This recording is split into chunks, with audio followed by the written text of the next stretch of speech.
Más de la mitad de las personas en todo el mundo creen en la existencia de fantasmas, entes, espectros o fenómenos paranormales en general.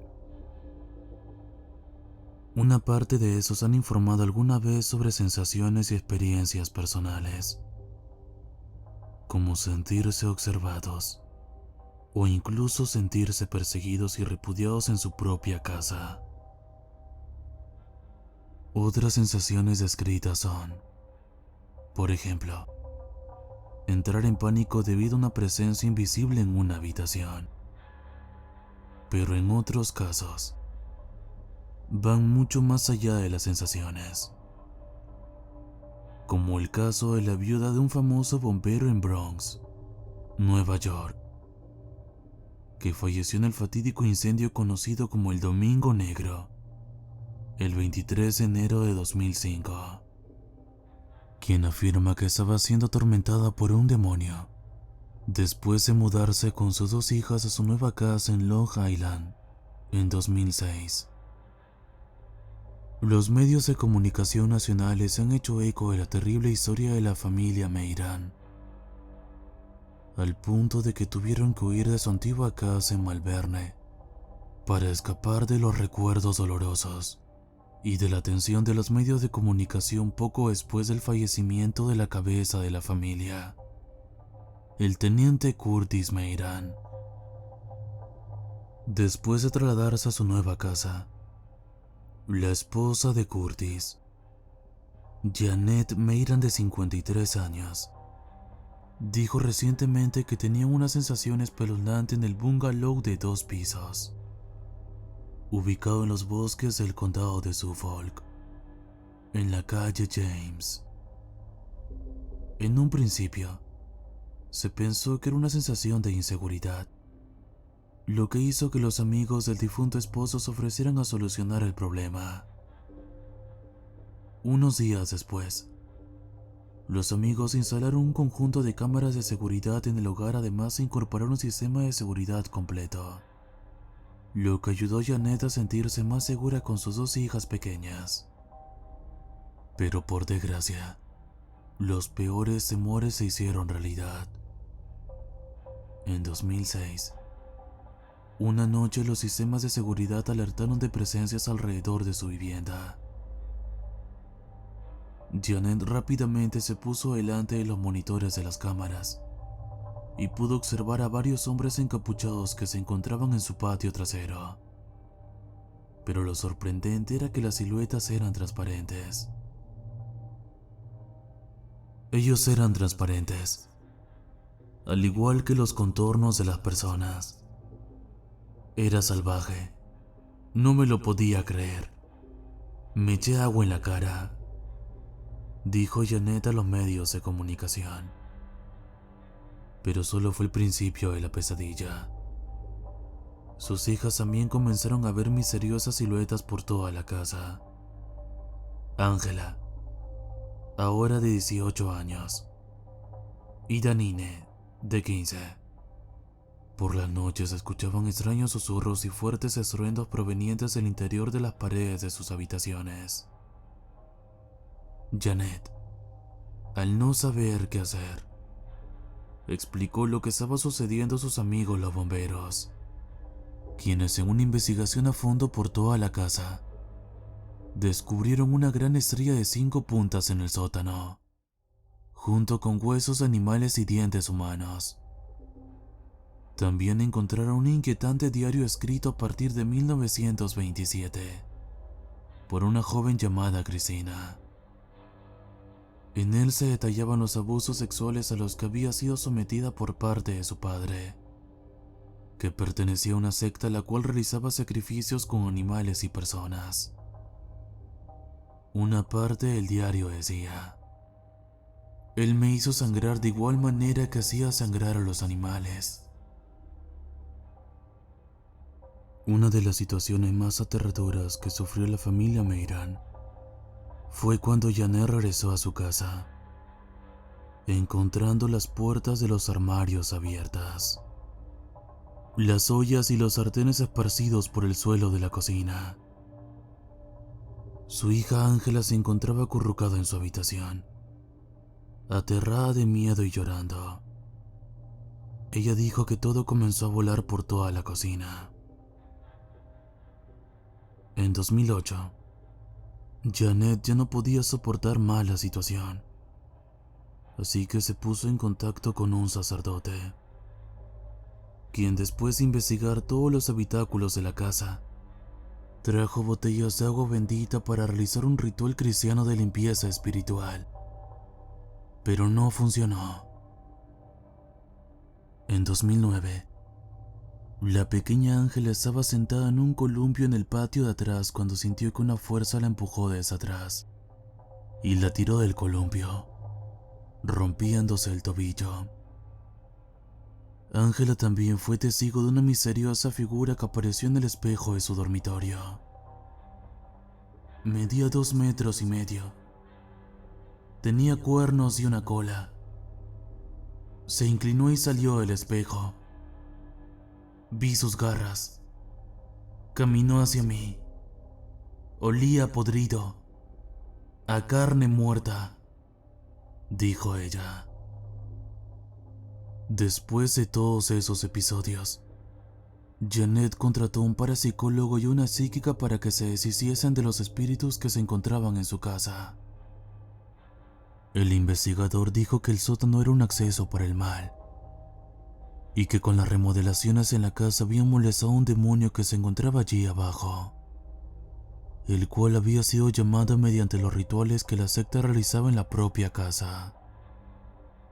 El parapsicólogo y la psíquica realizaron varios rituales de limpieza mediante salvia y sal kosher, sal pura y sin añadidos químicos, por toda la casa, obligando al demonio que saliera de la vida y de la casa de los Meirán. Según los Meirán, funcionó. Janet explicó que el espíritu demonio ya no los había vuelto a perseguir desde entonces, pero la familia ya no ha vuelto a entrar en el sótano por la noche. Siguiendo las indicaciones del parapsicólogo y la psíquica, limpian energéticamente la casa cada 3 meses. Janet afirma que aparte de la ayuda de los expertos en ocultismo, contaron con la ayuda del espíritu de su marido Curtis. Sintió que las protegía desde el más allá. Ahora Ángela y Danine dicen que a veces ven el fantasma de su padre, que las protege. En ocasiones veo a mi padre caminando por los pasillos, cuidando de nosotras. Siento la paz que emite mi padre. Es bueno saber que nos está protegiendo, dijo Ángela.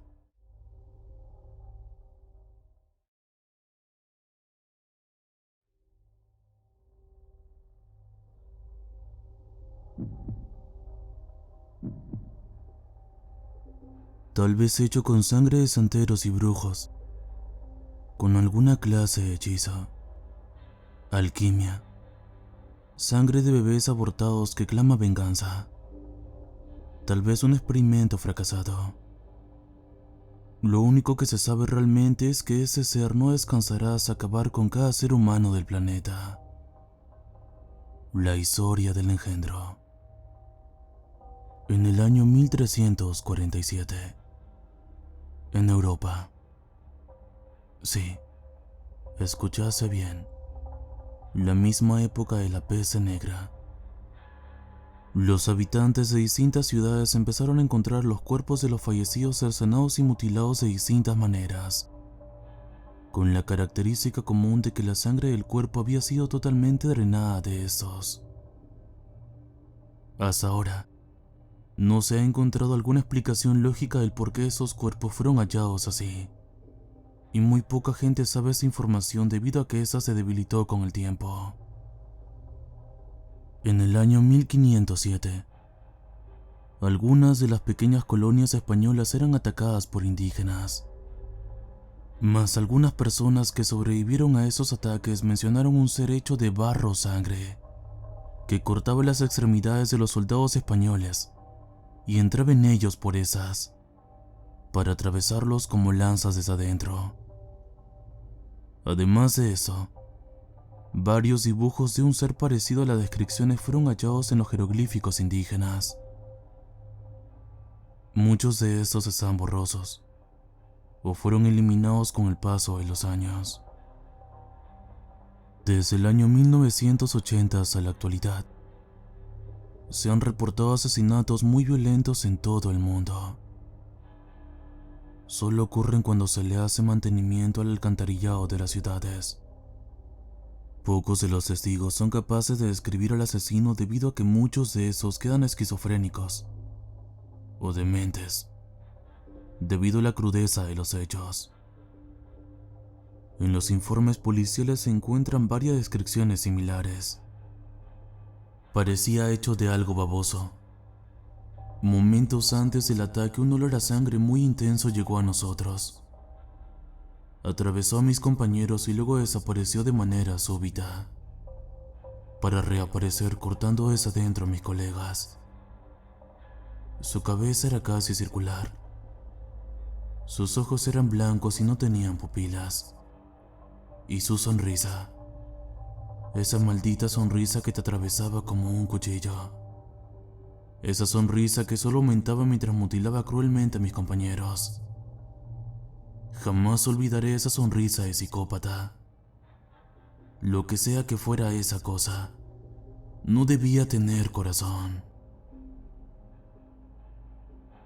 En el año 2002, Howard Keyes, un habitante de Boston, Massachusetts, dio una historia relacionada con el asesinato de su esposa, Leona Keyes, que fue asesinada el 26 de noviembre de 2001.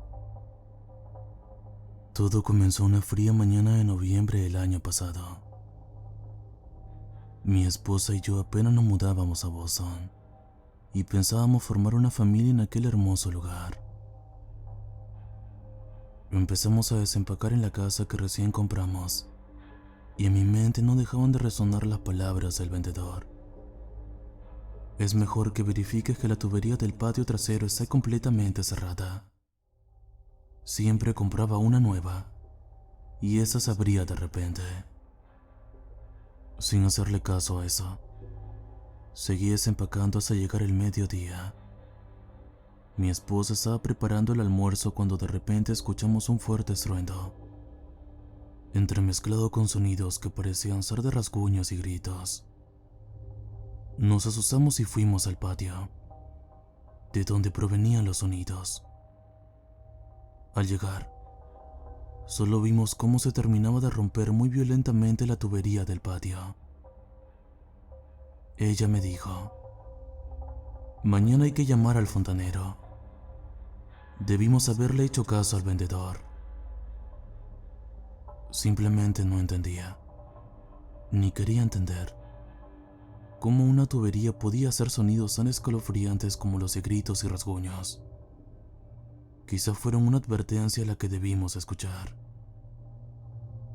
Continuamos, después de almorzar, desempacando las cosas que quedaban, hasta que llegaron más o menos las 5 de la tarde y el sonido se repitió. Mas otra vez no hicimos caso. De haber sabido que todo terminaría de esa manera, me hubiera largado a comprar tuberías yo mismo. Llegó la noche y mi esposa y yo nos preparamos para dormir, cuando el sonido, más fuerte que las anteriores veces, hizo brincar a mi esposa. Como estábamos en el piso superior, nos asomamos por la ventana para ver qué sonaba tan fuerte. Todavía me arrepiento de no haberme dado cuenta antes de lo que pasaba. Lo que vimos fue uno de los sucesos más escalofriantes de mi vida. Vimos cómo de la alcantarilla salió poco a poco un ser hecho de algo parecido al barro. Seguido a eso, un olor a sangre muy fuerte nos rodeó, mientras el ser tomaba forma humanoide. Notamos cómo uno de sus brazos era más largo que el otro, cuando se formó completamente. Vimos que no era solo un brazo, sino una especie de cuchilla gigante. Mi esposa gritó fuertemente, lo cual llamó la atención de la criatura, y se nos quedó mirando de una manera muy rara. Sus ojos eran círculos blancos perfectos.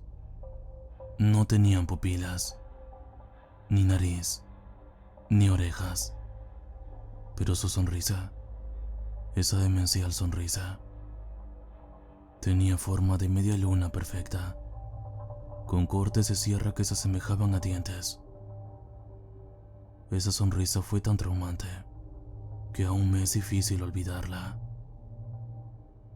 Lo que pasó después fue lo peor. La criatura entró rápidamente a la casa y oíamos cómo subía fuertemente las escaleras, mientras que el olor a sangre aumentaba. Mi esposa trató de salir de la casa, mas la criatura apareció justo detrás de la puerta y la tomó de los brazos. Lo que presencié en ese instante jamás lo olvidaré. La criatura me miró fijamente a mí, mientras estiraba la cuchilla que tenía por brazo. Luego se la enterró a mi esposa en el estómago, y de alguna manera, la convirtió en un brazo con afiladas garras y empezó a jalarla del estómago muy lentamente. Después de un par de segundos, jaló más fuertemente mientras mi esposa gritaba de dolor, y con esa fuerza le sacó las vísceras brutalmente. Sus intestinos, cercenados y ensangrentados, los dejó caer en el piso, mientras repetía eso con el resto de su cuerpo. Y empezó a sonreír más y más, mientras soltaba carcajadas con una voz infernal. Y yo veía cómo desfiguraba a mi esposa. En los últimos momentos, la tomó del cuello y de un solo jalón separó su cráneo y columna del resto de su cuerpo. Me desmayé pensando que era el fin. Desperté en la sala de cuidados intensivos del hospital. Mis manos y piernas tenían cortaduras no tan profundas, y yo estaba pálido. Cuando me recuperé, me llamaron del apartamento policial diciendo que ninguna de las huellas halladas concordaba con la de algún ser vivo conocido, y que el asesinato de mi esposa no era el primero de esa clase en el mundo, ya que alrededor del mundo varios asesinatos similares y repugnantes habían sucedido. Eso me abrió la boca. Tiempo después de recuperarme, no dejaba de pensar en esas preguntas. Me volví muy diferente. Ese suceso me marcó la vida. No hablaba con nadie. No trabajaba, porque el gobierno me mantenía después de lo ocurrido, y perdí el interés en muchas cosas, incluso de vivir. Sin embargo, algo me motivaba a seguir viviendo. Esas preguntas me volvían loco. No dejaba de pensar en ellas. Así que fui ante el apartamento policial que me atendió en el hospital a ofrecerle mi ayuda en el caso. No muchos querían investigar sobre eso. Muchos tenían miedo por las consecuencias. Pero de los pocos que decidieron ayudarme, hicimos un gran grupo. Hicimos de mi casa un lugar estratégico para empezar. Nos vino de maravilla, ya que en mi casa ocurrió el suceso. Investigamos lo de la tubería con los demás casos. Al principio no tenía ninguna similitud, pero luego, uno de nuestros compañeros descubrió que esa criatura tenía que aparecer mediante el agua, conectándose con la tierra. En mi caso, la tubería se pinchó y la tierra se mezcló con el agua. Con el tiempo se fue formando y apareció la noche del suceso. Eso nos dio una buena forma de empezar. Sabíamos que los ríos y las lagunas eran lugares peligrosos para vivir, pero debimos movernos hacia allá. El gobierno nos proporcionó lo necesario. Nos alojaron en una casa enorme. Cada uno fue libre de llevar a su familia. 8 de 11 compañeros desearon estar con sus familias y las llevaron hacia allá. Los demás decidieron que se quedaran, mientras que unos querían pasar tiempo con su familia por las posibles consecuencias de lo que hacíamos. Otros decidieron dejarlas para protegerlas de cualquier suceso que pueda ocurrir. Pasando el tiempo, las familias se llevaron bien. Nos tratábamos más como una sola. Tuvimos algunos problemas con 2 de los chicos que querían estar juntos, pero todos acordamos que no podía ser en una misma casa. Muchos dirían que eso no tiene relevancia, pero a medida que les siga contando lo sucedido cambiarán de opinión. Al pasar el tiempo y comparar los hechos, nos dimos cuenta de que la criatura mataba a mujeres, pero no a cualquiera, sino a mujeres embarazadas. Mi esposa no estaba embarazada según yo, pero había una forma de averiguarlo. Buscaron el cadáver de mi esposa y con mucho dolor de mi parte, la revisaron otra vez. Esa vez descubrieron que mi esposa estaba embarazada. Tenía al menos 2 semanas de embarazo. Por eso no nos dimos cuenta. Ya con todo eso, había respondido a una de mis preguntas, lo suficiente como para que mis deseos de vivir se extinguieran. Pasé un tiempo deprimido. Mis compañeros, que se convirtieron en mis amigos, me ayudaron, en especial sus hijos, ya que me conmuevo con ellos porque siempre quise tener con mi esposa. Me dieron motivos para seguir y ayudarlos. No sabía si luego de eso podría seguir, pero al menos hasta llegar a nuestro objetivo, no nos íbamos a detener. Cuando pasó todo eso, nos volvimos a concentrar en lo nuestro. Ya sabíamos que para las criaturas era significativo destacar que solo estaban interesadas en fetos, pero teníamos que filosofar un poco y preguntarnos, ¿por qué se interesan en los fetos? En cada caso, siempre había cosas distintas, pero eran iguales en realidad. Siempre, luego de matar a la madre, la criatura se arrodillaba y aparecía otro de ellos. Eso nos dio a entender que el objetivo de ellos era reproducirse. Ya estábamos cerca, muy cerca de encontrar la verdad, y con un suceso en la nueva familia nos acercamos más, a costa de la vida de 2 de nosotros. Los chicos de los que les hablé tuvieron relaciones, y la chica quedó embarazada. Lamentablemente no nos dimos cuenta a tiempo. En esa noche, solo pudimos escuchar los ruidos de las escaleras mientras él subía rápidamente.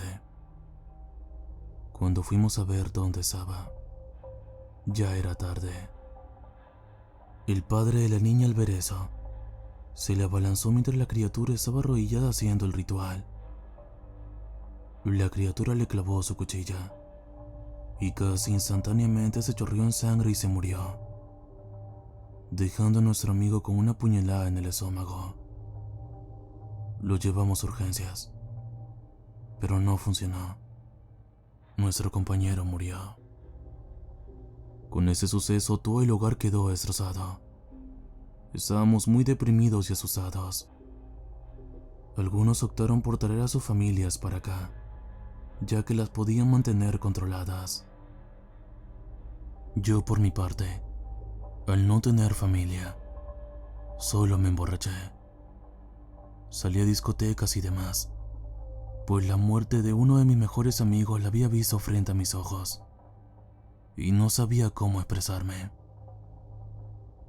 Una de esas noches cometí el grave error de acostarme con una joven muy linda y seductiva, la cual terminó quedando embarazada.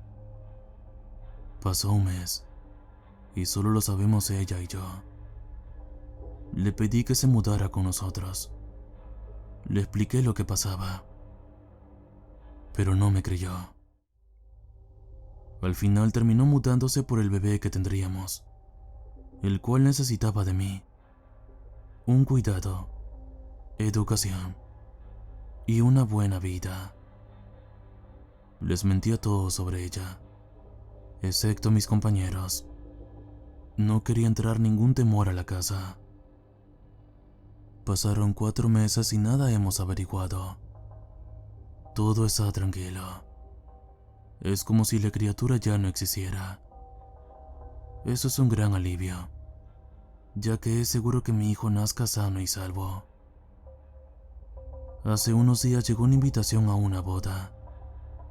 Nos invitaron a todos, pero la chica con la que tendré mi hijo y yo no vamos, por su estado muy inestable.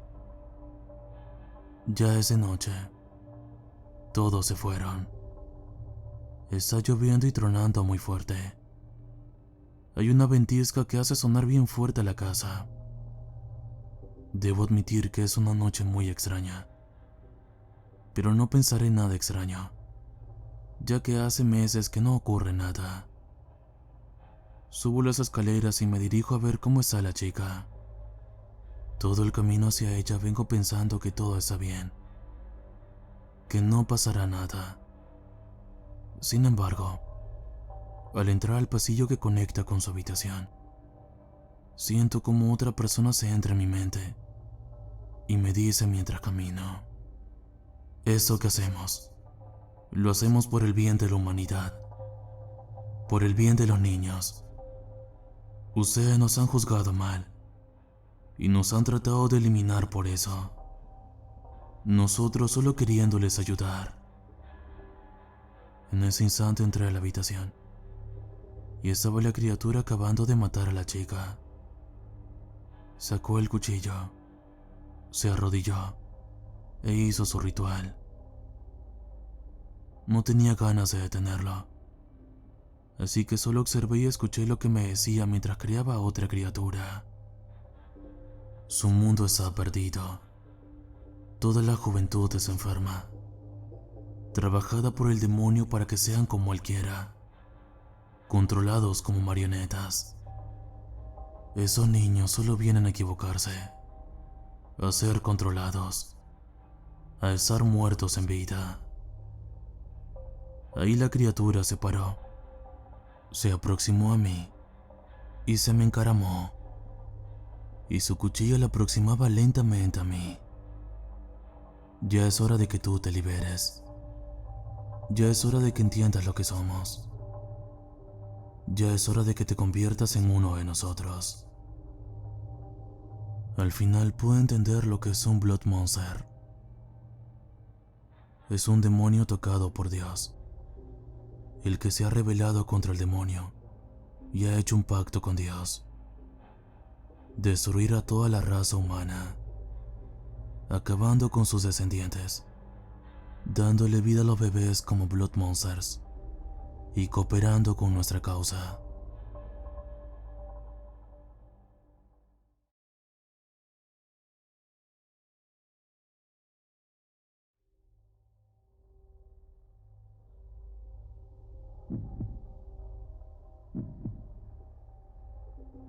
Sangre, sangre, sangre. Solo sangre. Cuerpos mutilados. Mundos paso de invasiones demoníacas. Solo hay guerra. ¡Que arda la galaxia! Con un suspiro me desperté. Solo era un sueño. En la calle hacía mucho frío. Desde luego, dormir allí fue de las peores elecciones que tomé en mi vida. Por lástima, esa idea no la escogí yo. Desde que aquel maldito ser mató a toda mi familia, quedé cerrado a vivir por siempre en la calle, hasta que fuera por mí. Quiero que eso quede registrado, así que lo relataré. Todo empezó un tranquilo día de verano. La temperatura era relativamente baja. No hacía mucho calor. Encendí la computadora y me puse a editar en Wiki. Tras varias horas de aburrimiento, Ya saben, cuando decimos voy a editar y no acabamos haciendo nada.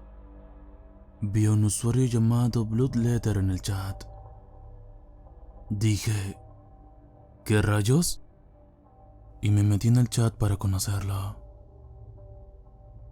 Me retó a despedazar el colchón de mi hermana con las manos. Dijo que, si no lo hacía, mataría a mi familia.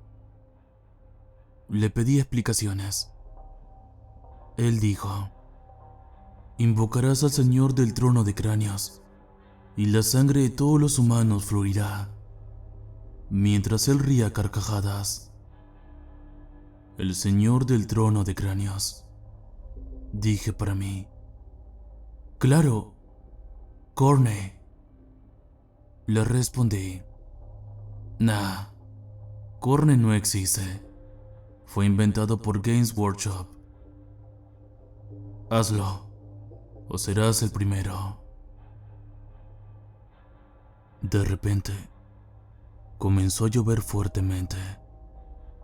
Las ventanas se estallaron y casi se me clava un vidrio en la frente, de no ser porque la pantalla de la computadora se interponía entre ambos.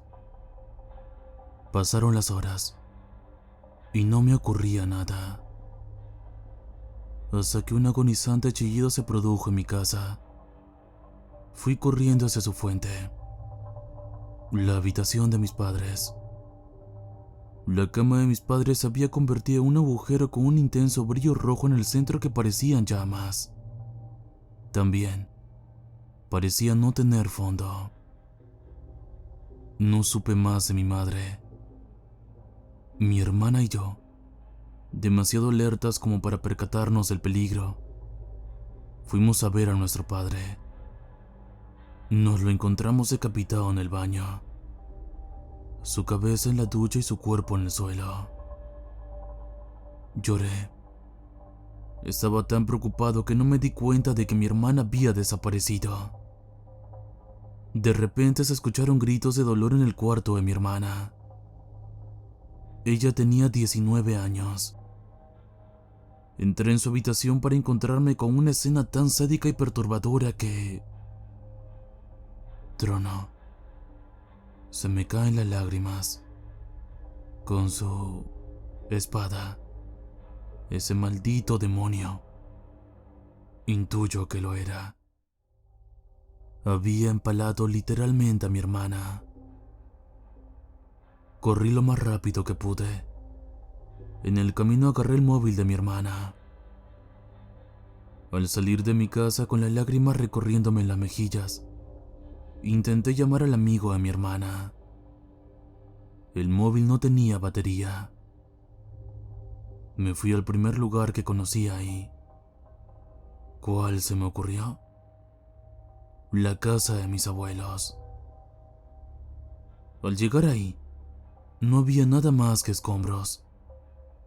Pregunté a un hombre qué pasaba por ahí, y me dijo que siempre había estado así. No me lo creía. Había un banco y se estaba haciendo de noche. No quedaba otro remedio más que no fuera a dormir. Pasaron las horas. No dormí. Lloré. Cuando vean un usuario en cualquier chat llamado Bloodletter, nunca, pero nunca entren. Puede ocurrirle lo mismo. Demonios. ¿Qué fue ese ruido? Debo irme de aquí, pero ya.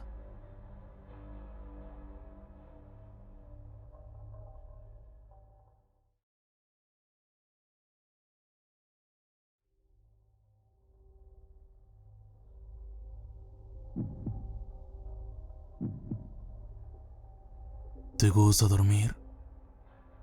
Pues aléjate de mí, ya que fui testigo de algo que te dejará traumatizado si te gusta mucho dormir. Esto pasó ayer. Había salido a un bar muy lejos de la ciudad a beber unas buenas copas. Estuve como 1 hora y media allí. Cuando volví a mi casa, Estaba más cansado que de costumbre. Había bostezado tanto que mis ojos se bañaban en un río de lágrimas de sueño. Cuando llegué a mi casa, apenas abrí la puerta, me sentí muy aliviado. En mi mente, sentía que había cumplido mi objetivo en la vida. Lo cual es porque estaba tan cansado que volver a mi hogar era como triunfar en la lotería. Subiendo las escaleras para llegar a mi armario, ponerme la pijama, lavarme los dientes e irme a dormir. Vi algo al final de ellas. Mis ojos captaron, con mucha rapidez, dos luces rojas que parecían ojos, y luego desaparecieron. Me sorprendí, pero me dije en mi mente: cálmate, es solo tu imaginación, solo tienes sueño. Sacudí mi cabeza y, acto seguido, fui a ponerme la pijama. Fui corriendo al baño, porque quería hacer todo rápido para tardar menos e irme a la cama. En el camino, iluminado por la luz de la luna que entraba por las ventanas, vi algo que parecía ser la sombra de un demonio, o algo parecido. Digo eso porque creo que esa sombra tenía cuernos. Me lavé los dientes rápido, con algo de miedo, ya que soy un tanto asustadizo con cosas así. Cuando salí del baño, volvió a pasar. Corrí un poco nervioso hacia la habitación y cerré la puerta, satisfecho. Me introduje lentamente en la cama, sintiendo cómo mi cabeza se apoyaba en la almohada y cómo mi cuerpo se relajaba. ¡Qué placer!, me dije a mí mismo. Cerré lentamente mis ojos y me dormí rápidamente. Pero creo que no mucho rato después, me desperté sobresaltado. No sé por qué, pero sentía que no estaba solo en mi casa. Encima mi casa es de esas casas enormes con pasillos secretos, sótanos y áticos como en las mansiones. Me di media vuelta y sacudí la cabeza. Justo por una fracción de segundo, vi al final de la habitación una silueta rara. Parecía un demonio, con ojos rojos y una macabra sonrisa. Mi cuerpo reaccionó y rápidamente encendí la luz. Nada. Se había ido. Apagué la luz, un tanto asustado, y tapé mi rostro con las sábanas. Justo cuando lo hice, sentí que algo se movía en mi cama. Me destapé rápido y nada. Mi televisor empezó a emitir estática y ruidos de una radio con muy mala recepción, y luego se apagó. Sentí otra vez algo moviéndose en la cama. Me volteé y lo vi.